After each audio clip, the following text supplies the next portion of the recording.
Ini dia part 4 dari drama Reborn Rich. Selamat menyaksikan.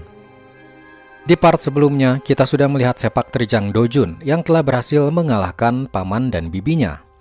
Apa yang Dojun lakukan ini ternyata menarik perhatian kakeknya Jin Yang Chol. Hingga pada suatu hari, kakeknya mengajak Dojun pergi dengan mobilnya. Di dalam mobil, Jin Yang Chol langsung menawari Dojun perusahaan paling vital milik Sun Yang, yaitu induk keuangan Sun Yang. Tapi belum sempat Dojun menjawab, sebuah tragedi terjadi. Sebuah mobil menabrak mobil Jin Yang Chol dari samping. Lalu dari arah lain, sebuah truk datang dengan kecepatan tinggi. Tapi tanpa disangka, seorang pegawai Sun Yang sekaligus pegawai Dojun datang menghalangi. Dia merelakan dirinya ditabrak truk untuk melindungi Dojun dan Jin Yang Chol. Berita kecelakaan ini segera sampai ke telinga para anggota keluarga. Mereka langsung mendatangi rumah sakit untuk mengetahui kondisi ayah mereka. Ketika dokter keluar dari ruang ICU, dia berkata Jin Yang Chol mengalami koma dan tidak tahu kapan dia akan tersadar. Semua keluarga merasa syok. Tapi bagaimana dengan Dojun? Bagaimana kondisinya? Ketika kecelakaan terjadi, berkat pegawai Sun Yang itu, Dojun hanya terluka di bagian kepala dan selebihnya dia baik-baik saja. Bahkan di TKP, dia bisa mengobrol dengan pengawal khusus Sun Yang.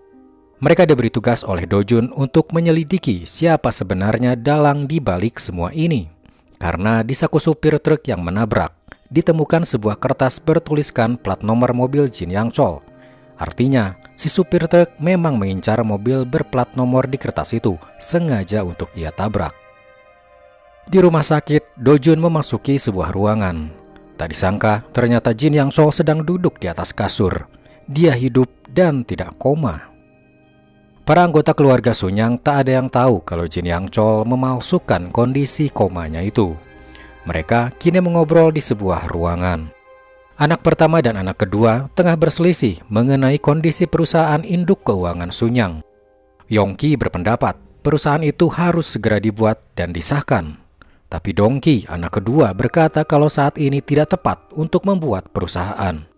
Mereka tahu perusahaan induk keuangan Sun Yang kemungkinan besar akan diberikan pada Dojun atas rekomendasi Jin Yang Chol.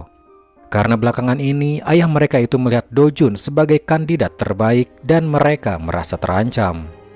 Di saat perselisihan mereka semakin memanas, ibu mereka memarahi mereka berdua. Di saat ayah kalian sekarat, masih berani-beraninya kalian mengkhawatirkan perusahaan. Amarah ibunya itu membuat semuanya terdiam. Tak ada yang berani bicara lagi. Kembali pada Jin Yang Chol, dia kini berada di ruangan yang dirahasiakan. Hanya dokter, Dojun, dan Pak Lee sebagai asisten Jin Yang Chol yang tahu kalau dirinya baik-baik saja. Jin Yang Chol menduga kecelakaan ini disengaja dan dalang di balik ini adalah salah satu di antara ketiga anaknya. Menurut Jin Yang Chol, perusahaan baru yang akan diserahkan pada Dojun telah membuat mereka iri dan merasa tersingkirkan. Dengan membunuh ayahnya, mereka akan bisa segera mewarisi Sun Yang dan Dojun bisa mereka singkirkan. Ketika Jin Yang Chol dan Dojun berdua, dia berpesan pada Dojun agar jangan percaya pada siapapun dan dia harus berhati-hati. Dojun kembali ke kamarnya dan mendapatkan Min Yong ada di sana. Min Yong khawatir akan keadaan Dojun. Dojun tiba-tiba memeluknya, menumpahkan beban dan ketakutannya akibat tragedi yang baru ia alami. Min Yong juga tahu ini bukan kecelakaan, melainkan percobaan pembunuhan. Sementara itu, pengawal Wu yang bertugas untuk menyelidiki kasus ini menggeledah apartemen si supir truk. Dia menemukan beberapa petunjuk, di antaranya beberapa korek bertuliskan sebuah tempat judi. Pengawal Wu mendatangi tempat itu dan bertanya apakah ada yang mengenal si supir truk. Dia berhasil bertemu dengan seorang pria yang merupakan kenalan si supir. Tapi ketika pengawal Wu mencari info lebih dalam, si pria itu tidak tahu apa-apa. Sehabis mereka mengobrol, si pria bergegas pergi dan terburu-buru masuk ke sebuah tempat. Di sana dia langsung membereskan barang-barangnya hendak pergi. Tiba-tiba pengawal Wu datang ke situ. Ternyata si pria adalah komplotan si supir truk. Dari tangan si pria, pengawal Wu berhasil mendapatkan sebuah kotak yang langsung ia berikan pada Dojun. Kotak itu adalah sebuah lukisan. Ternyata lukisan itu adalah bayaran atas misi pembunuhan yang dilakukan si supir. Si dalang sengaja membayarnya dengan lukisan, bukan dengan uang. Karena jika dengan uang dan ditransfer, kemungkinan pihak polisi akan menelusuri nama rekening tersebut. Minjong segera menyelidiki dari mana asal lukisan itu. Dia pun mendatangi salah satu galeri lukisan yang ternyata itu milik Hyunmin, istri dari cucu pertama Jin Yang Chol. Ketika ditanya, Hyunmin berkata lukisan itu dicuri sebulan lalu dan kini ia tak tahu ada di mana lukisan tersebut.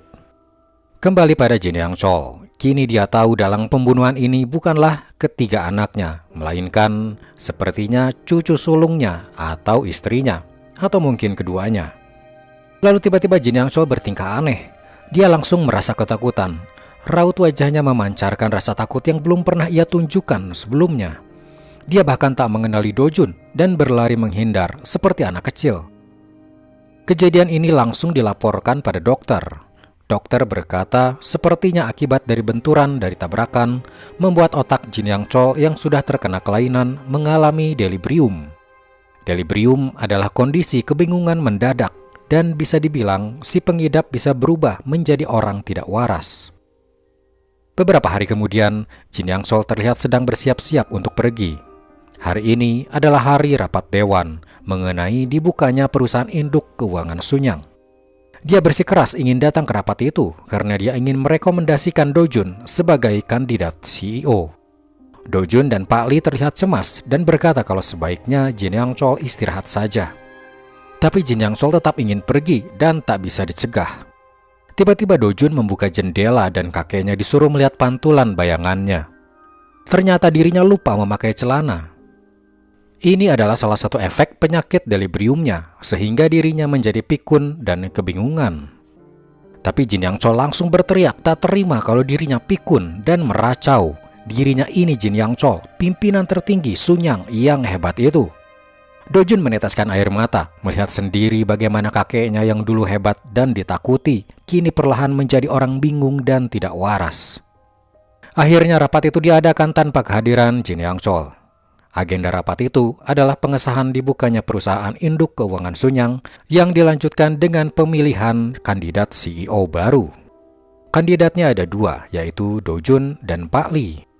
Sebenarnya kehadiran Pak Lee di situ hanya sebagai pengisi kekosongan karena sudah hampir dipastikan Dojun yang akan menjadi kandidat kuat CEO. Tapi sebelum pemungutan suara dilakukan, Song Jun, cucu sulung Jin Yang Chol, meminta izin untuk berbicara. Dia maju ke depan dan berkata, jika Dojun menjadi CEO, dia kemungkinan akan menjadikan perusahaan dipenuhi dengan semangat anak muda sesuai usianya. Lalu bagaimana dengan para pegawai senior seperti yang sedang ada di ruangan ini? Bisa jadi kemungkinan akan dibuang dan Dojun lebih memilih pegawai baru yang lebih muda. Makanya dirinya kini menyarankan untuk meminta tambahan kandidat. Dan kandidat barunya adalah ayahnya sendiri, Yongki, anak sulung Jin Yang Chol. Semua anggota rapat di sana mulai terpengaruh karena Yongki sudah dikenal oleh mereka dan juga anak Jin Yang Chol yang paling tua. Namun sebelum pemilihan berlangsung, terbukalah pintu ruangan dan Jin Yang Chol muncul masuk ke dalam ruangan. Terang saja semua terkejut karena mereka masih mengira kalau bos besar mereka ini masih koma di rumah sakit. Jin Yang Chol berkata dirinya sudah sehat lagi dan segera ingin mengikuti rapat ini. Tanpa basa-basi, dia berkata kalau dirinya merekomendasikan Dojun sebagai CEO perusahaan induk keuangan Sunyang tanpa menghiraukan pidato cucu sulungnya tadi. Semua yang ada di sana langsung patuh dan mengangkat tangan, tanda mereka setuju jika Dojun menjadi kandidat CEO. Acara pemilihan CEO akan dilakukan beberapa bulan lagi dan kemungkinan besar semua pegawai akan memilih Dojun pada saat pemilihan nanti. Tapi bagaimana Jin Yang Chol terlihat sehat? Padahal pagi tadi deliriumnya kambuh. Sebelumnya di rumah sakit, Jin Yang Chol mengobrol dengan dokternya dan bertanya apakah ada obat yang membuat deliriumnya tidak kambuh selama 2 jam saja. Dokternya berkata itu bisa dilakukan, tapi itu akan membahayakan nyawa Jin Yang Chol. Jin Yang Chol bersedia mengambil resiko itu. Maka sekarang jadilah Jin Yang Chol berada di rapat itu, terlihat sehat karena pengaruh obat. Ketika rapat selesai, dia mulai bersalaman dan berbincang dengan para pegawai di sana. Song Jun, sang cucu sulung, kemudian berkata, "Bisakah kakek ceritakan masa lalu ketika kakek memulai Sunyang?" Jin Yang Chol tiba-tiba terbata-bata, sepertinya tidak bisa mengingat masa lalunya. Ini sepertinya efek deliriumnya membuat si pengidap kesulitan mengingat kejadian yang sudah lama terjadi. Song Jun sepertinya sengaja membuat kakeknya kambuh karena entah dari siapa dia kini tahu kondisi kakeknya yang tidak waras itu. Untung saja Do Jun segera menghampiri kakeknya dan langsung mengajaknya pulang masuk ke dalam lift. Di dalam lift, Jin Yang Chol langsung meracau, berkata dirinya masih ingat kejadian itu. Setelah selesai meracau dan berteriak, dia tiba-tiba kencing di celana. Deliriumnya semakin parah. Do Jun pura-pura marah dan ikut berteriak. Lalu dia menendang ember yang ada di situ untuk menyamarkan air kencing dengan air di dalam ember agar si pegawai di dalam lift tidak curiga. Jin Yang Chol hanya bisa meratap melihat cucunya mengelap air kencingnya sembari melihat cucunya itu menahan tangis. Kita beralih dulu pada pengawal Wu. Dia kini berada di sebuah galeri lukisan. Dia bertanya apakah dia bisa bertemu dengan pemilik galeri di sini. Ketika mengobrol, dia melihat ada beberapa cap di kertas yang bisa menjadi petunjuk. Cap itu mirip dengan cap di kertas bertuliskan plat nomor milik si supir truk. Setiap cap memiliki desain unik dan tidak ada yang sama. Biasanya dipakai pelukis sebagai pengganti tanda tangan dan dibubuhkan di lukisan karya mereka. Pengawal Wu sepertinya pernah melihat desain cap di balik kertas itu. Dia mendatangi rumah Jin Yang Chol dan masuk ke dalam ruangan lukisan istri Jin Yang Chol. Dan ternyata desain cap yang tertempel di kertas sama dengan cap milik istri Jin Yang Chol. Jadi ternyata orang yang menyuruh si supir truk untuk menabrak Jin Yang Chol adalah istri Jin Yang Chol sendiri. Pengawal Wu segera menelpon Do Jun dan Do Jun shock mendengar fakta bahwa neneknya sendirilah yang akan membunuh kakek. Sementara itu di rumah sakit, istri Jin Yang Chol bernama Pil Ok datang untuk merawat suaminya. Di situ tiba-tiba Jin Yang Chol berkata pada Pil Ok, "Kenapa kau ingin membunuhku?" Pil Ok kaget, dari mana suaminya itu tahu kalau dirinya akan membunuh Jin Yang Chol. Pil Ok langsung terduduk lesu dan memohon maaf, seraya berkata kalau ini semua dia lakukan untuk anak-anak, untuk mengakhiri semua perselisihan karena selalu berebut kekuasaan Sunyang. Tapi tiba-tiba suaminya kembali meracau tak karuan sehingga Pil Ok menyadari suaminya mengalami gangguan kewarasan dan sepertinya tuduhan suaminya tadi hanya terucap ngasal saja. Itu membuat Pil Ok lega. Ternyata kejahatannya belum ada yang mengetahuinya. Lalu ketika Do Jun datang ke situ, ternyata Pil Ok sudah meminta kepada dokter untuk memulangkan suaminya itu dan dirawat di rumah saja. Do Jun menyadari sepertinya Pil Ok telah mengetahui penyakit delirium suaminya.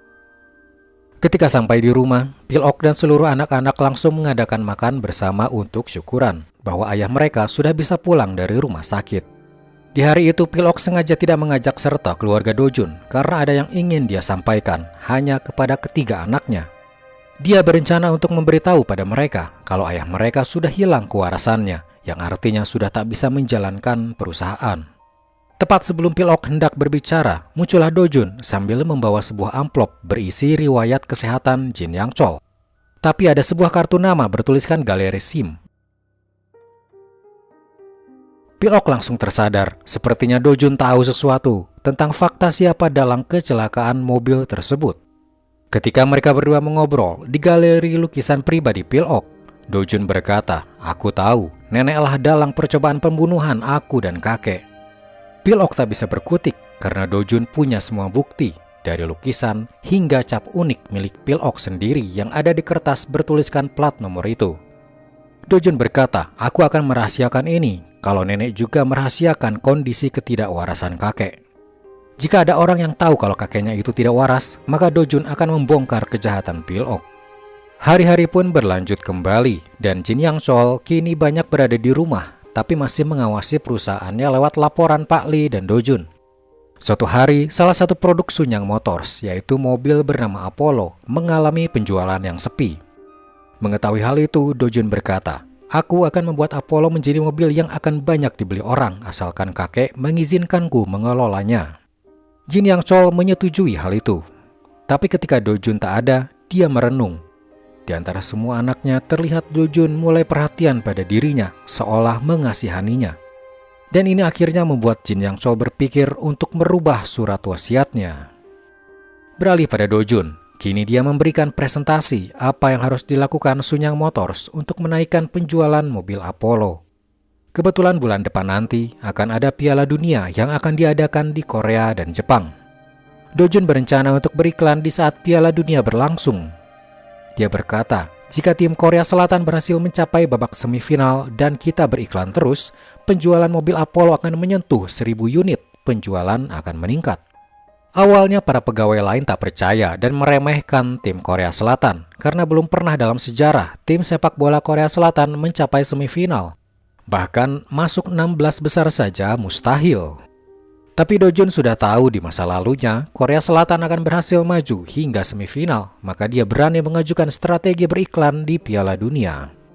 Dan ketika akhirnya Piala Dunia berlangsung, iklan mobil Apollo sudah terpampang di mana-mana dengan tulisan memberikan semangat pada tim sepak bola Korea Selatan agar terus menang. Pertandingan demi pertandingan berhasil dimenangkan tim Korea Selatan dan iklan mobil Apollo juga terus terpampang di seluruh Korea. Hingga akhirnya tim sepak bola berhasil sampai semifinal. Penjualan mobil Apollo melejit drastis mencapai 20.000 unit mobil.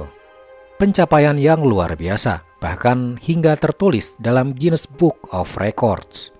Lagi-lagi Dojun berhasil membuat perusahaan Sunyang menjadi lebih besar dan lebih sukses. Kembali pada Jin Yang Chol, ketika Pil-ok dan Hyung Min mengobrol di dalam ruangan, lalu Pil-ok keluar, dia menemukan suaminya sudah terkapar di lantai tak sadarkan diri. Dojun kebetulan baru datang dan mendengar tangisan neneknya itu. Dia syok melihat kakeknya tergeletak di lantai. Jin Yang Chol langsung dirawat intensif karena keadaan yang sangat gawat. Suatu hari, Dojun terlihat memasuki kamar rawat Jin Yang Chol sambil membawa sebuah dokumen. Ternyata itu adalah dokumen sertifikat Guinness Book of Record atas keberhasilan penjualan mobil Apollo dan Dojun ingin memperlihatkannya pada kakeknya itu. Tapi tiba-tiba mesin detak jantung Jin Yang Chol berhenti. Jin Yang Chol telah meninggal dunia. Beberapa waktu setelah pemakaman Jin Yang Chol, semua anggota keluarga berkumpul di satu ruangan dihadiri oleh notaris. Notaris akan mengumumkan wasiat dan warisan kepada masing-masing anggota keluarga. Setiap anggota keluarga diberikan warisan berupa bagian saham di Sunyang atau kawasan tanah di suatu tempat. Tapi ketika giliran Dojun, dia ternyata tak mendapat apapun. Terang saja semua kaget, karena selama ini Dojun adalah cucu kesayangan kakeknya dan telah terbukti mampu berbisnis dengan sukses. Tapi Dojun tak mewarisi sepeser pun dari harta kakeknya itu. Setelah acara bagi-bagi warisan, Pil-ok sang nenek juga mengumumkan satu hal penting. Ternyata selama ini Pil-ok memiliki 17% saham Sunyang Insurance. Pil-ok berencana untuk memberikannya pada salah satu anggota keluarga. Sementara itu, Dojun yang tidak diwarisi apapun kini sedang melakukan sesuatu. Diam-diam dia telah memberikan bukti kuat tentang dalang pembunuhan Jin Yang Chol pada pihak kejaksaan. Sebuah bukti yaitu nomor rekening pembelian lukisan. Nomor rekening itu atas nama Pil-ok. Dengan adanya bukti kuat itu, Pil-ok bisa jadi tersangka di mata persidangan. Pihak kejaksaan langsung menelepon Pil-ok dan memintanya untuk datang ke kantor untuk memberikan keterangan. Pil-ok langsung panik kemudian menelepon Dojun. Dojun pun memberikan kesepakatan yang tak bisa Pil-ok tolak. Pil-ok akan Dojun bantu untuk kabur ke luar negeri. Sebagai gantinya, Pil-ok harus menyerahkan 17% saham Sunyang Insurance kepada Dojun. Hal itu pun telah disepakati. Dan akhirnya pihak kejaksaan gagal untuk menangkap Pil-ok karena dia terlanjur sudah ada di luar negeri dan tidak bisa ditangkap. Beberapa waktu berlalu hingga tibalah pemilihan CEO untuk perusahaan induk Sunyang. Seperti yang diketahui beberapa waktu lalu, ketika Jin Yang Chol datang tiba-tiba, dia merekomendasikan Dojun sebagai kandidat kuat dan rekomendasi ini bisa dibilang perintah dari Jin Yang Chol. Jadi pada hari ini, Dojun dipastikan akan menjadi CEO. Tapi tiba-tiba, sebelum dilakukan pemilihan, semua HP pegawai berdering. Sebuah pesan sampai pada mereka secara bersamaan, berisi berita kalau Dojun dicurigai menyerang Jin Yang Chol ketika dia berada di ruang rawat. Padahal yang terjadi, dia hanya memperlihatkan Guinness Book of Record pada kakeknya itu. Ketika semua orang di sana meminta bukti rekaman CCTV, ternyata rekaman yang sudah dihapus, yang memberi kesan kalau Dojun memang melakukan sesuatu di ruangan itu. Dojun tak bisa berkutik karena dia juga tak bisa membuktikan kalau dirinya tak bersalah. Tapi pemilihan CEO harus segera diteruskan. Dan semua yang tadinya akan memilih Dojun kini malah memihak Pak Lee, orang yang tadinya hanya mengisi kekosongan kandidat saja. Pak Lee kini menjadi CEO perusahaan induk Sunyang. Tapi itu tak berlangsung lama. Song Jun, si cucu sulung, mendatangi Pak Lee dan memberikan sebuah dokumen. Di dalamnya tertulis kasus penggelapan dana oleh Pak Lee. Selama ini Pak Lee memang melakukan beberapa kasus ilegal di Sunyang, tapi masih didiamkan saja. Tapi pada hari ini, Song Jun mengancam Pak Lee dengan data penggelapan itu dan menyuruhnya untuk segera berhenti dari Sunyang. Jika Pak Lee tak mau berhenti, dia akan dilaporkan ke polisi. Kembali pada Dojun, dia merasa difitnah karena dianggap melakukan penyerangan pada kakeknya sendiri padahal dia tak melakukannya. Kini, setelah dia gagal menjadi CEO perusahaan induk keuangan Sunyang, dia pun melakukan strategi baru untuk bisa menguasai Sunyang. Dan kali ini caranya benar-benar tak terduga.